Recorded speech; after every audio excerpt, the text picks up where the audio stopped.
ഈ ബ്രേക്കപ്പ് എന്ന് പറയുന്നത് പണ്ട് കവികൾ പാടിയ പോലെ ഹൃദയവേദന ഒന്നല്ല, ബോഡി ഒന്ന് റീസെറ്റ് ചെയ്യുന്നതാണ്. പറഞ്ഞുതരാം. നമ്മൾ പാർട്ട്ണറുമായി കമ്മ്യൂണിക്കേറ്റ് ചെയ്യുന്ന സമയത്തൊക്കെ നമ്മുടെ ശരീരത്തിലെ ഡോപ്പമൈൻ ഭയങ്കരമായിട്ട് കൂടുകയൊക്കെ ചെയ്തിരുന്നു. പെട്ടെന്ന് അത് കിട്ടാതാകുന്ന സമയത്ത് നമ്മുടെ ശരീരത്തിന് മനസ്സിലാകുന്നില്ല ഇത് എവിടുന്ന് കിട്ടും, എങ്ങനെ കിട്ടും, എന്ത് ചെയ്യും. ആ സമയത്ത് ശരീരം ഭയങ്കരമായിട്ട് സ്ട്രെസ് ഹോർമോൺസ്, കോർട്ടിസോൾ എന്ന് പറഞ്ഞ ഹോർമോൺ അങ്ങ് കൂട്ടും. ഇത് കൂട്ടുന്ന സമയത്ത് നമ്മുടെ ചിന്തകളൊക്കെ മാറും, നമ്മുടെ കോൺസെൻട്രേഷൻ പോകും, ഉറക്കം ശരിയാവില്ല, ഇങ്ങനെ ഭയങ്കരമായിട്ട് പ്രശ്നങ്ങൾ വരും.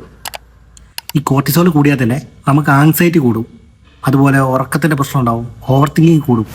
ഈ സമയത്ത് നമ്മുടെ ഓക്സിറ്റോസിൻ എന്ന ഹോർമോൺ ഉണ്ട്. അത് നമ്മളെ ആൾക്കാരുമായിട്ട് സോഷ്യലി ബോണ്ട് ചെയ്യാൻ ഹെൽപ്പ് ചെയ്യുന്ന ഹോർമോണാണ്. ഈ ഹോർമോൺ അങ്ങ് കുറയും. ഈ ഹോർമോൺ അങ്ങ് കുറയുന്ന സമയത്ത് നമുക്കൊരു ഏകാന്തത ഫീൽ ചെയ്യും. ഇത്രയും ഹോർമോണുകൾ ചേഞ്ച് ചെയ്യുന്ന സമയത്ത് നമ്മുടെ ശരീരത്തിന് എന്തോ നഷ്ടപ്പെട്ട പോലത്തെ ഒരു ഫീൽ വരും. ഇതാണ് ശരിക്കും സംഭവിക്കുന്നത്.